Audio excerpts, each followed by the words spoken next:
And one day, my mom called me and told me you got the role. And I just grabbed my bag and left. And man, what a wild journey that started.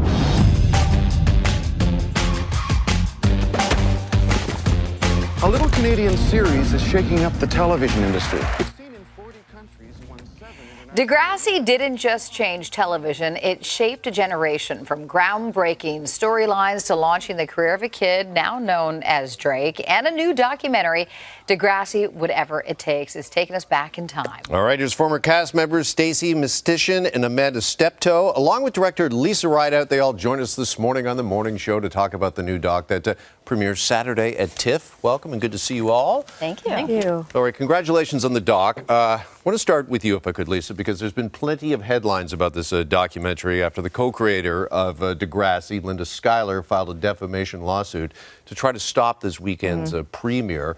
Now, that has been resolved, but what do you make of her claims, and how have you and the filmmakers addressed those claims?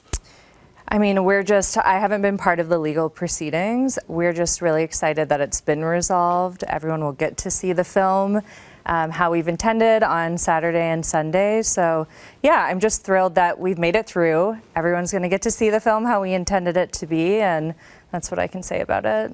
All right, I'm sure as everyone is. So, okay, Amanda, you played Spike. I did. And we see in this doc the very early days of Degrassi, the scrappy roots, the young actors clamming at craft services and helping out with wardrobe.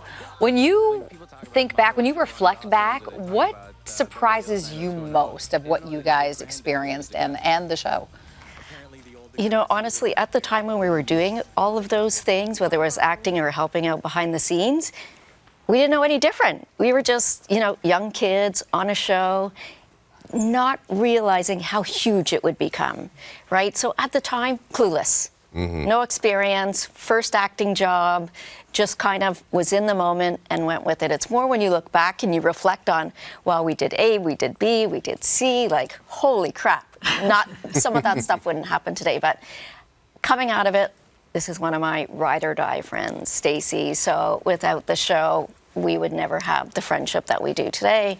Yeah. So that's, to me, what I'm taking away, even when I see the documentary, is the friendships that we've created and have lasted. Yeah, and Stacie, your interview in the doc is one of the more emotional ones as well. What was it like for you reflecting and looking back? It was emotional. You know, it was so nice. It was just lovely to have been asked by Lisa and Carrie to share our experiences, because all the years that we've been, you know, that we gave to the show, and we've been promoting the show because we love being a part of it, but we've never had even an opportunity to share our experiences. So it was really refreshing, I guess, to be able to share our stories, our truths. And we're so excited to be able to share this documentary with the fans, because, you know, we realize what an impact the show has had on so many people, and that's still mind-boggling to an extent. Now, I know, Amanda, you said at the time you guys didn't know the impact it was going to have, but did you feel with the storytelling, with the subject matter, that the potential was there, that this was going to be changing lives and really making an impact for particularly young people? I'm going to say I was an ignorant 13 or 14-year-old where no clue, right? That first season, no clue.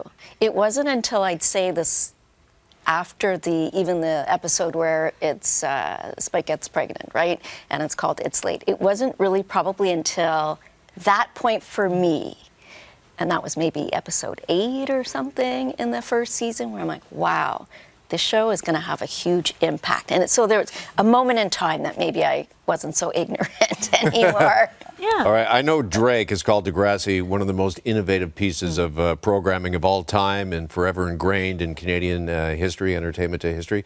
Lisa, how did you as a director go about trying to capture that essence in this documentary?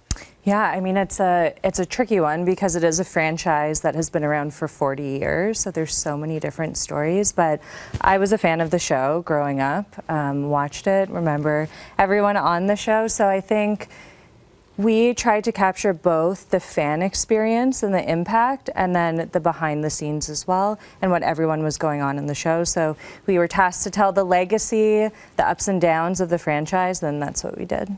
All right, and you can catch it all. It premieres this Saturday, Degrassi, whatever it takes, at TIFF. Thank you all for stopping by and going down memory lane. When you were saying Spike Bright, I'm like, yeah, that's what I was watching. That was my time right there. Thank you guys for coming in. Thank you. Great to see you.